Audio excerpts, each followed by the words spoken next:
안녕하세요. 여러분의 출근길 파트너 라디오 동서남북 김서영입니다.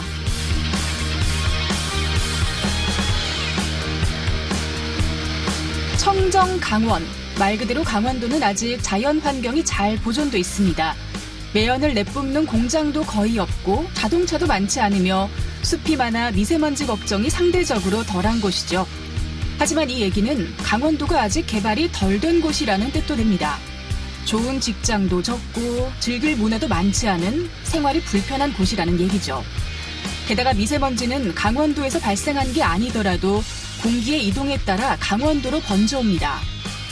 그런데 내년부터는 강원도의 미세먼지 농도가 상승할 때 영세 자영업자들의 생계수단인 노후 경유차 운행이 금지됩니다. 2005년 이전에 생산된 경유차의 운행이 금지되는 건데요. 15년도 더 된 차를 운행하는 분이라면 사정이 넉넉한 분은 아닐 것 같습니다. 물론 미세먼지 발생은 누구라도 규제를 해야 하지만 수도권과 같은 기준으로 규제하고 단속을 하는 건 강원도민으로서 조금 손해를 보는 느낌입니다. 노후 경유차의 미세먼지 규제도 좀 더 탄력적으로 해야 하는 거 아닐까요? 10월 29일 화요일 라디오 동서남북 지금부터 시작합니다.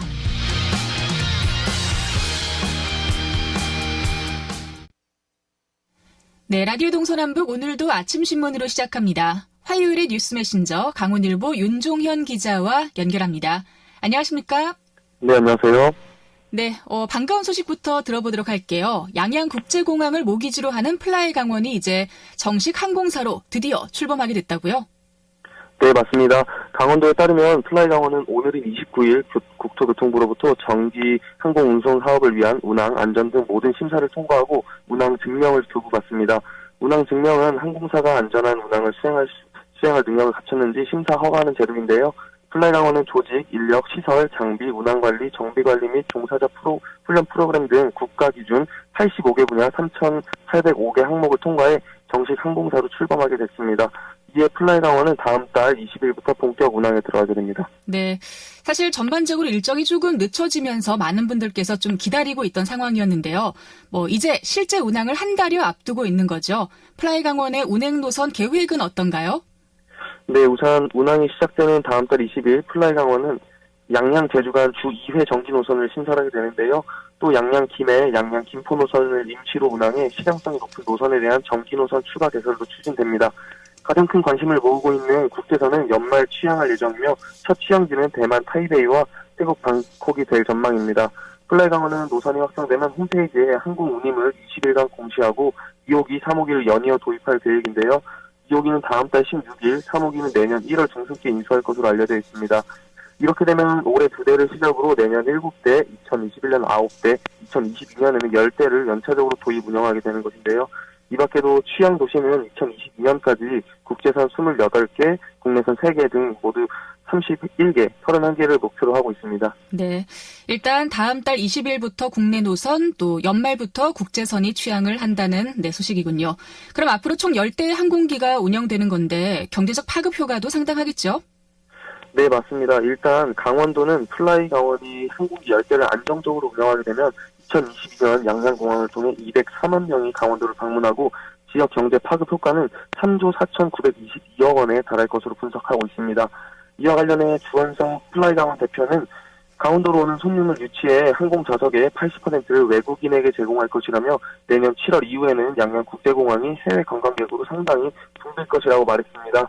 또 최문순 지사는 플라이강원이 아시아와 남북 하늘길을 열어가는 전담 항공사의 역할을 기대한다며 플라이강원이 조기 안정화될 수 있도록 전폭적인 행정 지원에 나서겠다고 밝혔습니다. 네, 이제 수많은 외국인 관광객으로 북적이는 모습을 좀 기대를 해보겠습니다. 자, 이제 두 번째 소식인데요. 농촌 지역 인구가 감소하면서 또 중학교 감소가 이어지고 있다고요? 네, 맞습니다. 강원도 교육청에 따르면 도내 읍면동 한 곳당 중학교 수는 0.8개에 불과한 것으로 나타났습니다. 도내 193개의 읍면동 대비 중학교 수는 162개 교에 그치고 있어 한 개 읍면동에 중학교가 단 한 개도 없는 셈인데요. 이것은 지역 내에서 초등학교와 중학교로 이어지는 의무 교육과정의 연계가 제대로 이루어지지 않고 있는 곳이 많다는 것을 의미하는 만큼 대책 마련이 시급할 것으로 보입니다. 교육 현장에서 체감하는 문제는 더 심각한 상황입니다. 실제로 강원도 내 군 지역의 A 중학교는 전교생이 9명이지만 1학년 재학생은 단 1명도 없어서 학교 홈페이지에 1학년 전입생을 초대합니다라는 문구로 전학생을 받고 있는 상황이라고 합니다. 네. 전교생이 9명인데 또 1학년은 1명도 없다라고 그렇군요. 그런데 이제 문제가 앞으로 중학교 학생 수가 점점 더 줄어들면 농촌 지역 중학교의 존폐 위기가 더 심각해질 것 같아 보여요. 어떤가요?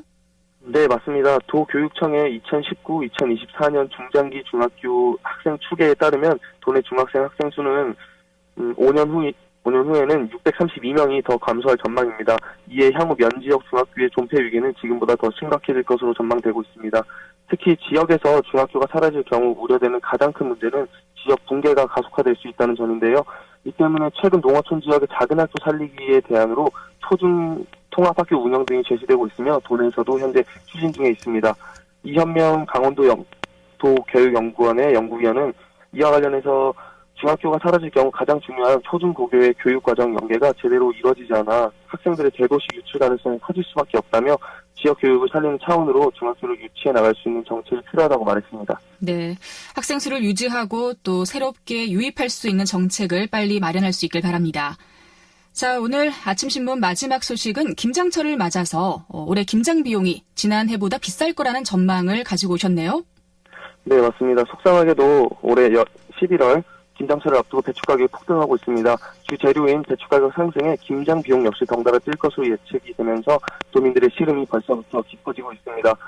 28일 농림축산식품부에 따르면 올해 우리나라 4인 가구 기준으로 김장 비용은 30만 원 내외일 것으로 예상이 됐습니다.